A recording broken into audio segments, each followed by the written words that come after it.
നാളെ ഇപ്പം പെരുന്നാളാണ്. പെരുന്നാളിൻ്റെ പെരുന്നാളായിട്ട് പ്രത്യേകിച്ച് പരിപാടിയൊന്നുമില്ല. എന്നാലും നാളെ പതുക്കെ പ്രസ്റ്റൺ എന്ന് പറഞ്ഞൊരു സ്ഥലത്തോട്ട് പോകണം. അപ്പോൾ ഇൻഷാ അല്ലാഹ് നാളെ കുറച്ച് നല്ല വീഡിയോസായിട്ട് ചെയ്യണം.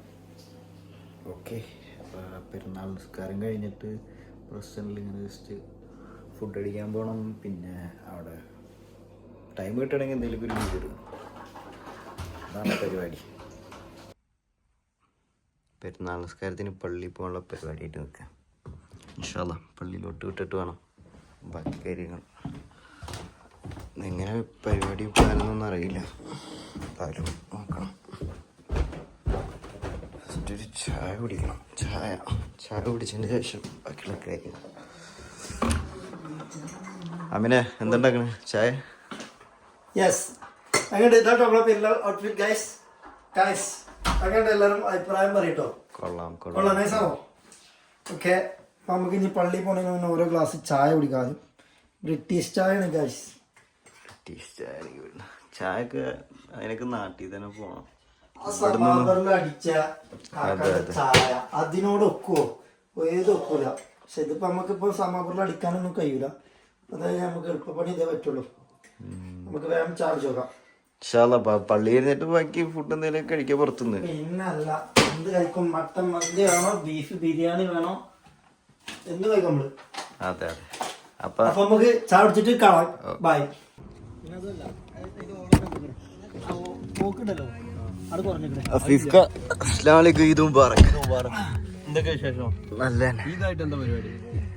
പരിപാടി ഓണാക്കന്നെ.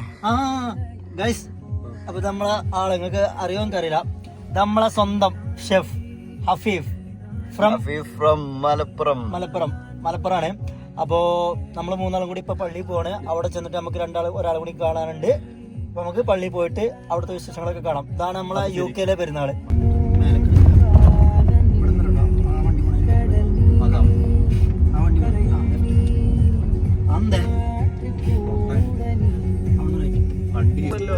മൈൻഡ് സെറ്റിലാണ് വരണ്ടേ?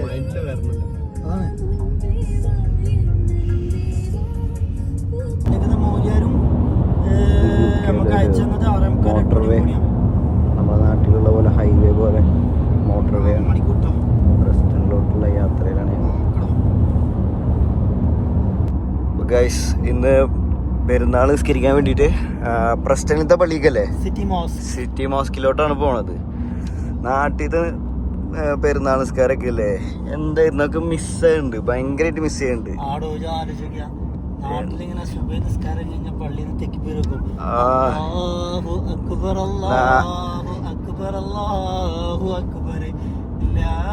പിന്നെ അത് മാത്രല്ല, നാട്ടിൽ എന്ന് പറഞ്ഞു കഴിഞ്ഞാലേ നമ്മളെ വെയിറ്റ് നമ്മളെ ചെങ്ങായിമാരെല്ലാരും ഒരു ഗ്യാങ് ആയിട്ട് ക്ലബിന്റെ അവിടെ എല്ലാരും ഇങ്ങനെ നിൽക്കണ്ടാവും. നിസ്കാരം കഴിഞ്ഞ ആദ്യത്തെ പരിപാടി എന്താ പറയുക നാട്ടില്, നമ്മുടെ നാട്ടിലൊക്കെ ആദ്യത്തെ പരിപാടി എന്താ പറയുക, നിസ്കാരം കഴിഞ്ഞ ആദ്യം നമ്മളെല്ലാരും നമ്മളെ ഹക്കൊക്കെ ചെയ്തിട്ട് അത് കഴിഞ്ഞിട്ട് എന്താവും നമ്മളിങ്ങോട്ട് ഇറങ്ങും പള്ളിയിൽ നിന്ന്. പിന്നെ ചെക്കന്മാരെല്ലാരും നമ്മളെ ഏതെങ്കിലും അമ്മ ക്ലബിന് മുന്നിലുണ്ടാവും, അല്ലെങ്കിൽ പള്ളിന്റെ മുന്നിൽ തന്നെ എല്ലാരും വന്നിട്ട് ഒരു ഫോട്ടോ എടുക്കലുണ്ട് ഗ്യാങ്ങിന്റെ. അതൊരു സീനാണ്. ഒന്നെങ്കിൽ ഏതെങ്കിലും ഷട്ടറിന്റെ മുമ്പിൽ അല്ലെങ്കിൽ ഏതെങ്കിലും ബീച്ചിന്റെ അവിടെ പോയിട്ട് സ്ഥിരം ആ ഫോട്ടോ എടുക്കൽ കഴിഞ്ഞാൽ പിന്നെ നമ്മള് വീട്ടിൽ പോകുള്ളൂ. ഫുള്ള് അത് കഴിഞ്ഞ നമ്മളെന്താ വീട്ടിലത്തെ ഫുഡ് കഴിക്കും, പായസം ആദ്യം കുടിക്കും, എന്നിട്ട് ഒന്ന് റെസ്റ്റ് എടുത്ത് റിലാക്സ് എടുത്തിട്ട് ഫുഡ് കഴിക്കും. അമ്മായിയുടെ വീട്ടില് അമ്മോന്റെ വീട്ടില് അന്നത്തെ ദിവസം നമുക്ക് വേറെ പരിപാടി ഒന്നുമില്ല. എന്താണ് ഫുള്ള് ഫാമിലി വിസിറ്റിംഗ് ആണ്. അതാണ് മെയിൻ, പെരുന്നാളിന്റെ മെയിൻ. അതങ്ങോട്ട് കഴിഞ്ഞ പിറ്റേ ദിവസം നമ്മളെ ചെക്കന്മാരെ ട്രിപ്പ് ഓണാവും. ആദ്യം ചർച്ചയ്ക്ക് വരുന്ന സ്ഥലം കോഴിക്കോട് ബീച്ച്, രണ്ടാമത് വരുന്ന സ്ഥലം കൊടൈക്കനാൽ. ഞങ്ങള് കോഴിക്കോട് ബീച്ച് വിട്ട് ഒരു ഗ്യാങ് എല്ലാരും ട്രിപ്പിൾ അടിച്ചിട്ടൊക്കെ ബൈക്കുമ്പോ നേരെ വിട്ടും. പിന്നെ വൈകുന്നേരം ചായയും പരിപാടിയൊക്കെ ആയിട്ട് ഇങ്ങനെ ഏതെങ്കിലും ബീച്ചിന്റെ സൈഡിലൊക്കെ ഇങ്ങനെ പോയിരിക്കും. അതൊക്കെ ഒരു കാലം. ഇപ്പൊ 5 വർഷമായിടോ, 5 വർഷമായി ഞാൻ UK വന്നിട്ട്. ഈ 5 വർഷമായിട്ട് ഒരു പെരുന്നാൾ മാത്രമാണ് നാട്ടിൽ കൂടിയത്. അതന്നെ ഉണ്ടല്ലോ, ആ പെരുന്നാളിന്റെ അന്ന് നിസ്കാരം കഴിഞ്ഞ് നേരെ ഉച്ചക്ക് ഞാൻ UK ഫ്ലൈറ്റും കയറി തിരിച്ചു പോകും. അതൊന്നും എൻജോയ് ചെയ്യാൻ പറ്റില്ല. മച്ചാമാരെ ഇപ്പൊ നാട്ടിലുള്ള ആൾക്കാരുടെ അടുത്ത് എനിക്ക് പറയാനുള്ളത്, നാട്ടിലത്തെ പെരുന്നാളും നോമ്പും കാര്യങ്ങളൊക്കെ എൻജോയ് ചെയ്യുക. വൺസ് ഇങ്ങനത്തെ ഒരു ലെവലിലോട്ട് എത്തിക്കഴിഞ്ഞാൽ ജോലി തുടങ്ങി പിന്നെ കുടുംബം തുടങ്ങി കഴിഞ്ഞാൽ പിന്നെ നമുക്ക് പറഞ്ഞാൽ കറക്റ്റ് പോയിന്റാണ്. അതായത് നാട്ടിലുള്ളപ്പോ നമുക്ക് നാടിന്റെ വില മനസ്സിലാവില്ല. അതെ. പക്ഷെ നമ്മളെ നാട് വിട്ടിട്ട് നമ്മള് മറ്റൊരു നാട്ടിലേക്ക് വന്നതുണ്ടല്ലോ, സത്യം പറഞ്ഞാൽ എന്തൊക്കെ ഉണ്ട്, എത്ര പൈസ ഉണ്ട്, അല്ലെങ്കിൽ നല്ല ശമ്പളം ഉണ്ട്, അല്ലെങ്കിൽ നല്ല ജോലി ഉണ്ട്, അവരുടെ കാര്യം ഉണ്ടാവില്ല. നമ്മളെ നാട് പറഞ്ഞാൽ അത് വേറെ തന്നെ ലെവലാണ്. ആ ഫീൽ നമുക്ക് വേറെ എവിടെ ചെന്നാലും കിട്ടില്ല. ഉള്ളപ്പം മാക്സിമം എൻജോയ് ചെയ്തോളി. ഈ UK വന്നു കഴിഞ്ഞാല് പൈസ ഒക്കെ ഉണ്ടാക്കുക, അല്ലെങ്കിൽ പുറത്ത് പോയി കാശ് ഉണ്ടാക്കുക, അതൊക്കെ സംഭവമൊക്കെ റേറ്റ് തന്നെയാണ്. പക്ഷെ നാട്ടിലെ എൻജോയ്മെന്റ് അത് നമുക്ക് നമ്മളെ നാട്ടിൽ തന്നെ കിട്ടും. പിന്നെ പറയാനുള്ള മൂസ, പറ്റുന്നവരൊക്കെ എന്തെങ്കിലും ഗതി ഉണ്ടെങ്കിൽ കുറച്ച് ശമ്പളം കൂടുതൽ ഉണ്ടെങ്കിൽ തന്നെ ഒന്ന് നാട്ടിൽ നിൽക്കാൻ പറ്റുന്നവരൊക്കെ അവിടെ നിന്നാ മതി. വേറെ നാട്ടിൽ ഒന്ന് പ്രവാസിയായിട്ട്, അല്ലെങ്കിൽ നമ്മളൊന്നും ഇപ്പൊ ഒരു പ്രവാസി എന്നുള്ള ഗണത്തിൽ നമ്മള് യൂറോപ്പിലുള്ളവരെ കൂട്ടാൻ പറ്റൂലെങ്കിലും, പക്ഷെ അങ്ങനെ വന്ന് നിൽക്കുന്ന ലൈഫിനൊരു സെറ്റ് ഇല്ല. നമ്മളെ ഫ്രണ്ട്സും നാട് ഫാമിലി ഒക്കെ അവിടെ ആയതുകൊണ്ട് മറ്റുള്ളവർ ഒരു കുറച്ചെങ്കിലും ശമ്പളം ഉണ്ടെങ്കിൽ നാട്ടിൽ നിൽക്കാൻ പറ്റുന്നവരാണെങ്കിൽ അവിടെ തന്നെ നിൽക്കണമെങ്കിൽ ഏറ്റവും ബെസ്റ്റ്. എന്റെ അഭിപ്രായത്തില് ഉപ്പാടും ഉമ്മാടെയും നമ്മളുടെ ബന്ധുമിത്രാദികളുടെ കൂടെ ഒക്കെ ഇങ്ങനെ നിക്കണത് അവര് റിച്ച് ലൈഫ്, അതാണ്, അതിനെയാണ് റിച്ച് ലൈഫ് എന്ന് പറയാം. എനിക്കുണ്ടായിരുന്ന ആദ്യം യൂറോപ്പിൽ പോയി അല്ലെങ്കിൽ UK US അവിടെ ഒക്കെ പോയി നിന്ന് അതാണ് റിച്ച് ലൈഫ്, അങ്ങനെ തന്നെ ആയിരുന്നു ഞാനും വിചാരിച്ചിരുന്നത്. പക്ഷെ പിന്നെ നമ്മളുടെ ഒരു പീസ് അല്ലെങ്കിൽ നമ്മളുടെ ഒരു റിച്ച്നെസ് തോന്നുന്നത് എപ്പോഴാണെന്നറിയോ, നമ്മളുടെ വാപ്പാടും ഉമ്മാടും കൂടെ കാലാകാലം ജീവിക്കുന്നതാണ്. ആലോചിക്ക, നമ്മളെ വീട്ടിലൊക്കെ ഒരു പാവം പിടിച്ചൊരു ഉമ്മ ഉണ്ടാവും. നമ്മളെവിടെയൊക്കെ പോയി എന്നാലും മോനെ എത്തിയോ, എവിടെ എത്തിച്ചപ്പ വരിക, ഫുഡ് കഴിച്ചോ, അതേപോലെ അല്ലെങ്കിൽ ഇപ്പൊ നമ്മളെ നാട്ടിലുള്ള സമയത്താണെങ്കിൽ ഒരു തവണ പോലും പരാതി പറയാതെ നമുക്ക് വേണ്ടി എന്നും നേരത്തിന് സമയത്തിന് ഫുഡ് മുന്നിൽ വെച്ച് തരും. കഴിക്ക് മാണ്ടാന്ന് പറഞ്ഞാലും കഴിക്കുന്നു പറയും. അതിന്റെ ഒരു ഫീല് അത് വേറെ തന്നെ, അതാണ് ലക്ഷറി. നമ്മള് 2 ലക്ഷമോ 3 ലക്ഷമോ 4 ലക്ഷമോ ശമ്പളം ഉണ്ട് അല്ലെങ്കിൽ സാലറി ഉണ്ടാക്കേണ്ട ഒരു കാര്യമില്ല. അതിപ്പം എനിക്ക് എന്നോട് തന്നെ പറയാനുള്ള, നമ്മളെ ലൈഫ് അങ്ങനെയാണ്. പക്ഷെ നമ്മളൊക്കെ ഒരു സമയത്ത് നമ്മളെ സിറ്റുവേഷൻ കാരണം കയറി പോകുന്നത്. പക്ഷെ എനിക്കൊക്കെ ഞാൻ എന്തെങ്കിലും ഒരു നിർത്തി പോകാനാണ് തോന്നുന്നത്. പക്ഷെ ഇപ്പം എന്താ വെച്ചാൽ സാഹചര്യം ഇപ്പം പറ്റാത്തോണ്ടൊക്കെയാണ് ഇപ്പം നമ്മളവിടെ നിൽക്കുന്നത്. പിള്ളേരൊക്കെ എൻജോയ് ചെയ്തോളി. അതാണ് ഇപ്പൊ പറയാനുള്ളത്. ഇൻഷാ അല്ലാഹ് വേളയിൽ എനിക്ക് നിങ്ങൾക്ക് നൽകാനുള്ള ഉപദേശം ഗായ്സ്. അതെ, പിന്നെ നിസ്കാരം കഴിഞ്ഞിട്ട് ഫുഡ് കഴിക്കാൻ വേണ്ടിട്ട് എവിടെ കയറണേ നോക്കാം നമുക്ക്. ഈ സമയത്ത് ഇപ്പൊ നമ്മളെ മിക്ക റെസ്റ്റോറന്റും ഇവിടെ തുറക്കുന്നത് ഉച്ചക്ക് ശേഷമാണ്. നോക്കാം നമുക്ക്. അല്ല മുഫാസ് എങ്ങനെ? ഓൻ്റെ ഇവിടെ നമ്മളെ കുറച്ച് ഓൻ്റെ ഫ്രണ്ട്സുകളുണ്ട്, അവിടെ പെരുന്നാൾ കൂടാനാണ്. ഓനും ഷോപ്പ് ഉച്ചക്ക് 4 മണിക്കോ തുറക്കണുള്ളൂ. അത് ശരി. നമ്മളൊരു ഫ്രണ്ട് ഉണ്ട് മുഫാസ്. ഇവിടെ ഇത് എന്ന് പറഞ്ഞാല് അത്യാവശ്യം മലയാളികളുടെ ഏരിയ തന്നെയാണ്. ഇവിടെ കുറെ മലയാളികളുടെ ഇവിടെ ഈ ഒരു ഏരിയ എന്നുണ്ടല്ലോ. ഇപ്പൊ ഞങ്ങള് നിൽക്കുന്നത് ലാങ്കാസ്റ്ററിലാണ്. പക്ഷെ നമുക്കൊരു ഫുഡ് കഴിക്കണമെങ്കിൽ എത്ര നമുക്ക് നല്ല മലയാളി ഫുഡൊക്കെ കഴിക്കണമെങ്കിൽ നമ്മളെല്ലാവരും ഇങ്ങോട്ട് തന്നെ വരും. നമ്മളവിടെ നിന്ന് ആകെ ഒരു 20 മിനിറ്റേ ഉള്ളൂ, 20-25 മിനിറ്റേ ഉള്ളൂ.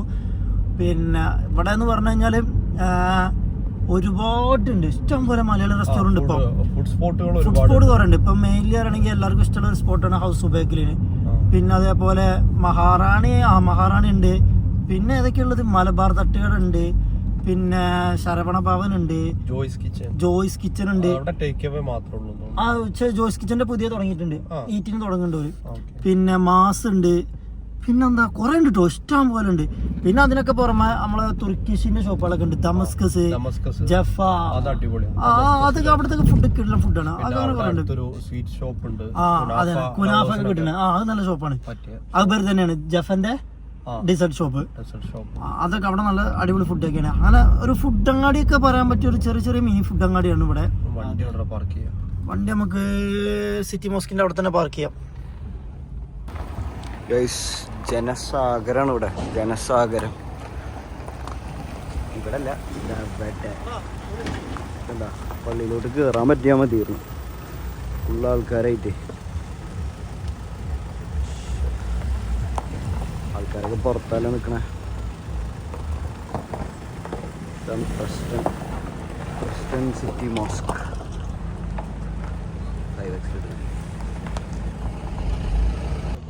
ചെറിയൊരു തണുപ്പുള്ള പോലെ തോന്നല്ലേ? ചെറിയൊരു തണുപ്പുള്ള പോലെ തോന്നല്ലേ? ഇല്ല, കുഴപ്പമില്ല, നല്ല ക്ലൈമറ്റാണ്. ഷാലിന്റെ വണ്ടിയാണത്.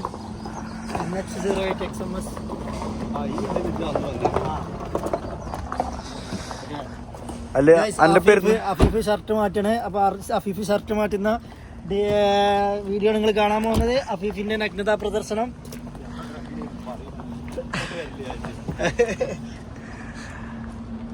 നോക്ക് പള്ളിക്ക് പോണ ആൾക്കാരെ കാണിച്ചു കൊടുത്തു. ഫുള്ള് നല്ല അത്യാവശ്യം ക്രൗഡ് ഉണ്ട്. അത്യാവശ്യം ക്രൗഡാ. അവിടെ എല്ലാരും പടിയുമ്പോഴല്ലേ നിൽക്കണേ. അത് കയറാൻ പറ്റുമോ? കയറാൻ ഇഷ്ടം പറയണം സ്ഥലമുണ്ട്. അത്ര നോക്ക് എൻജോയ് ചെയ്യും. വണ്ടി കാണിച്ചു കൊടുത്താ സീം വണ്ടിയില്ലേ? ആ ഫ്രെയിം ഒന്ന് ഇട്ട് കൊടുത്താ ഒരു കിട്ടില്ല ഫ്രെയിമില്ല. ഒന്ന് 1x ഇട്ട് നോക്കിയാ 1x ആ BM ഓന്റെ മോനെ ഏതാണ് അതിന്റെ കളർ നോക്കി. നല്ല വണ്ടിയാ. നല്ല EV ആണ്. EV. അഫീഫിന്റെ മേക്ക് ഓവർ കാണണ്ടേ? ഇതാണ് പെരുന്നാൾ ഡ്രസ് അല്ലേ? അഫീഫിന്റെ പെരുന്നാൾ. എന്റെ പെരുന്നാൾ ഡ്രസ് ഒന്ന് കാണിച്ചു കൊടുത്തേ. ഓക്കെ നമുക്ക് ഓരോരുത്തർ ഔട്ട്ഫിറ്റ് കാണാം ഗൈസ്. ഇത് മൂസന്റെ പെരുന്നാൾ ഫിറ്റ് കൊള്ളാം. നമുക്ക് ഇടலாம் ക്രീം ഷർട്ട്, ബ്ലാക്ക് പാൻറ്, പ്യൂമിന്റെ ഷൂ. ഇതാണ് നമ്മളെ മൂസ. നമ്മൾ അഫീഫിന്റെ കാൽമക്കൊക്കെ ന്യൂ ബാലൻസിന്റെ ഷൂ അടിയിൽ നിന്ന് ഇങ്ങനെ എടുത്ത് വരികയാണെങ്കിൽ റെഡിയായോ? പള്ളി പോ. ഓക്കെ ഇവിടെ അല്ല പള്ളി ഇവിടെ അല്ല പെരുന്നാളായിട്ട് പള്ളി കൂടെ ഒരു റൗണ്ട് കൂടെ അടിക്കാൻ പറ്റുമോ? ഒരു 10 മണിക്ക് ഉണ്ടോ? പള്ളിയിൽ നിറച്ച ആൾക്കാരായിട്ട് നമുക്ക് നിസ്കരിക്കാനുള്ള ഇടയില്ല. ടാസ്ക് ആയോ എന്നൊരു ഡൗട്ട്. ഇതാണ് നമ്മളെ ഷെഫ് മുഫാസ്, നമ്മളെ ഡിസൈഡ് ഷോപ്പിന്റെ ഓണർ.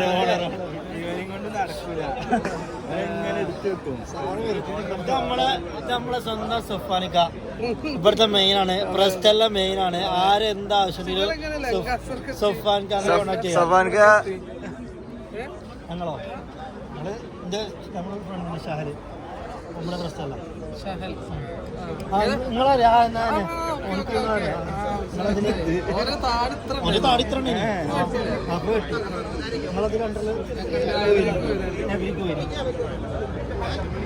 ഓനേ കോളേജില് നമ്മളെ ഓൾ കേരള കോളേജില് താടിക്ക് കോമ്പറ്റീഷൻ ഉണ്ടായിരുന്നു.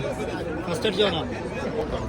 തണുക്കുണ്ട്. ഞാൻ ഉള്ളിൽ മറ്റേ സാധനം ഇട്ട് തെർമൽസ് ഇട്ട് എനിക്കറിയായിരുന്നത്.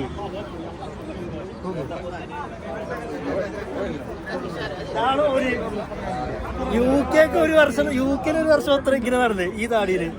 UK നോക്കിച്ച് കട്ട താടി. ഇത് കെട്ടി വെച്ചേക്കണം ഇവിടെ അടിയില് മടിക്ക ഇങ്ങനെ കെട്ടി. UK ഒരു വർഷത്തോളം ഇങ്ങനെ നടന്നേ. കേരള ജോലിക്കൊന്നും ഇങ്ങനെ പോകും ഈ താടി കൊണ്ട് ഇവിടെ.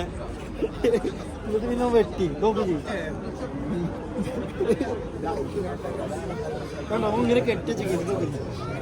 നല്ല തിരക്കുണ്ട് ഫുള്ള്. ഞങ്ങൾ ഡിഗ്രി പഠിക്കുന്ന സമയത്ത് കോളേജില് കേരള കോളേജ് താടി ഫെസ്റ്റിവൽ എന്തുകൊണ്ട് ഫസ്റ്റ് അടിച്ചോനാ. എത്ര കൊല്ലവും വേട്ട നടന്നത് ഇങ്ങനെ പുച്ഛല്ലോ നമ്മള് രാത്രി. ഇപ്പൊ വലിയതും ഇപ്പൊ വലിയ മറ്റോനല്ലേ രാത്രി.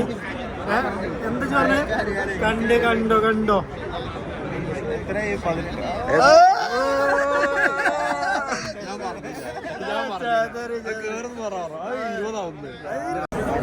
ഇതൊക്കെ പള്ളിക്ക് അടുത്ത ജുമക്ക് കയറാൻ നിൽക്കുന്ന ക്രൗഡാണ്. ഇവിടെ നമ്മുടെ ആവശ്യപ്രകാരം ഒരു നിസ്കാരം കൂടെ നമ്മൾ വന്നപ്പോഴേക്കും പള്ളിയില് ഫുള്ള് ക്രൗഡ്.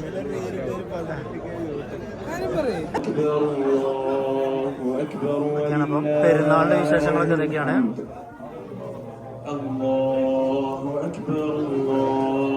ഇതാണ് നമ്മളെ പള്ളി.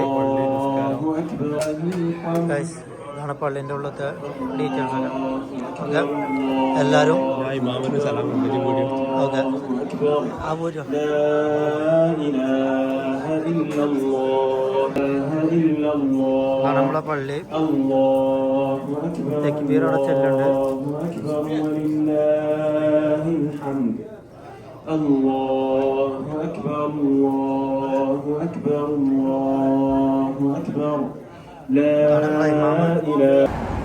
അഫീഫിന്റെ പോസാണ് മോനെ.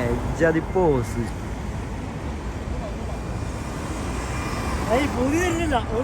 ക്യാമറയില് പള്ളി ഫോട്ടോസ് എടുക്കാൻ നമുക്ക് ആൾക്കാർ നല്ലൊരു സിംഗിളാണ് പയ്യൻ കല്യാണം നോക്കാൻ വേണ്ടി അതിന് രണ്ട് ഫോട്ടോ നല്ല ഫോട്ടോ ആർക്കാ അമ്മീനാ അമ്മീനെ പെണ്ണ് നോക്കാനുള്ള ഈ നിൽക്കുന്ന ചെറുക്കനെ പെണ്ണ് നോക്കുന്നുണ്ട്. ആരെങ്കിലും അറിവിലുണ്ടെങ്കിൽ കോണ്ടാക്ട് ചെയ്യാം. അവന് കുറച്ച് ഡിമാൻഡുകളുണ്ട്. ആ അതെ അതെ അതെ അതെ. പെണ്ണ് മെഡിക്കൽ ഫീൽഡ് ആയിരിക്കണം. ഇവിടെ കൂടെ നിർത്തൂലെന്നാ പറഞ്ഞത്. കൂടെ നിർത്തില്ല, വന്ന് വിസിറ്റ് ചെയ്തിട്ട് കൊണ്ടുപോകും. അങ്ങനെ കുറെ ഡിമാൻഡുകളുണ്ട്. ഇതാ അമീന്റെ വിവിധ തരമായ പോസുകളാണ് മോനെ. അപ്പൊ നമ്മളെ ചങ്ങായിമാര് ഫുള്ള് വീഡിയോയും പരിപാടി ഫോട്ടോസും കാര്യങ്ങളൊക്കെ എടുത്തോണ്ട് നിൽക്കണ് ഇപ്പൊ.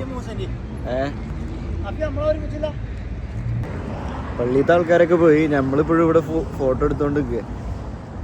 ഫോട്ടോ നല്ലൊരു ഫോട്ടോ കിട്ടിയാലല്ലേ നമുക്ക് ഈ ഇൻസ്റ്റാഗ്രാമിലും കാര്യത്തിലൊക്കെ ഇടാനും നല്ല അടിപൊളി ഫോട്ടോ. അപ്പൊ നമ്മള് നിസ്കാരമൊക്കെ കഴിഞ്ഞു. പിന്നെ നമ്മളെ ആസ് യൂഷ്വലുള്ള എല്ലാവരും ഉള്ള പോലെ നാട്ടിലുള്ള പോലെ തന്നെ ഫോട്ടോഷൂട്ട് ആ പരിപാടിയും കഴിഞ്ഞു. ഇനിയിപ്പോൾ എന്താ വെച്ചാൽ ഫോട്ടോ ഒക്കെ ഒന്ന് ചെറുതായിട്ട് നമുക്ക് ടച്ചപ്പ് ചെയ്ത് ഇൻസ്റ്റാഗ്രാമിൽ പോസ്റ്റ് ചെയ്ത് സോഷ്യൽ മീഡിയയിൽ എല്ലായിടത്തും ഇടണം ഫോട്ടോ. പ്രായം 10-20 ആയല്ലോ, പെണ്ണൊക്കെ ആരെങ്കിലും കണ്ടാലോ കിട്ടിയാലോ. ഏത് അമീന് പെണ്ണ് അന്വേഷിക്കുന്ന ആരെങ്കിലും ഉണ്ടെങ്കിൽ നല്ല സയൻസ് ബാക്ക്ഗ്രൗണ്ടിൽ നിന്നായിരിക്കണം. അങ്ങനെയൊന്നുമില്ല, നല്ല ഈമാനുള്ള ബർക്കത്തുള്ള സോലിഹത്തായ ഹലാലായ ഒരു കുട്ടിയിലേക്ക് അയക്കും മതി ഇൻഷാ അല്ലാഹ്. അടികൊണ്ടോ രണ്ടാമത് ഇവരും പെണ്ണ് നോക്കുന്നുണ്ട്. നോക്കുന്ന രണ്ട് ചെറുപ്പക്കാരാണ്. സോലിഹത്തായ ആകെ 3 പേര് കാണുള്ളൂ ഈ വീഡിയോ. പക്ഷെ നമുക്ക് ഇഷ്ടമുള്ള കാര്യം നമ്മൾ ചെയ്യേ, അത്രേ ഉള്ളൂ. അപ്പൊ നമുക്ക് ക്രിസ്റ്റനിൽ മാസ് എന്ന് പറഞ്ഞിട്ടുള്ളൊരു സ്ഥലത്താണ് ഫുഡ് കഴിക്കാൻ വേണ്ടി വന്നിട്ടുള്ളത്. ഫുഡ് ഞാൻ ആദ്യമായിട്ടാണ് വരുന്നത്.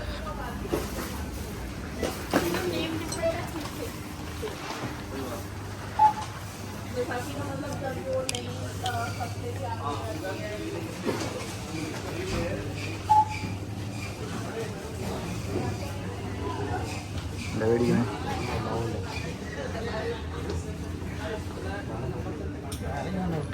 എന്താ ഇതെന്തൊക്കെ? കാലത്തപ്പുണ്ടോ? കാലത്തപ്പം. അത് വട, പഴംപൊരി, ഇത് മുട്ട ബജി, ഉള്ളിവട, മുളക് ബജി, സമൂസ, കടലേറ്റ് ഉണ്ട്, ചിക്കൻ റോളുണ്ട്, പിന്നെ അതെന്തോ റോളുണ്ട്. അപ്പുറത്ത് മുട്ടക്കറി ആക്കണം ലൈവ്. അപ്പുറം മുട്ടക്കറി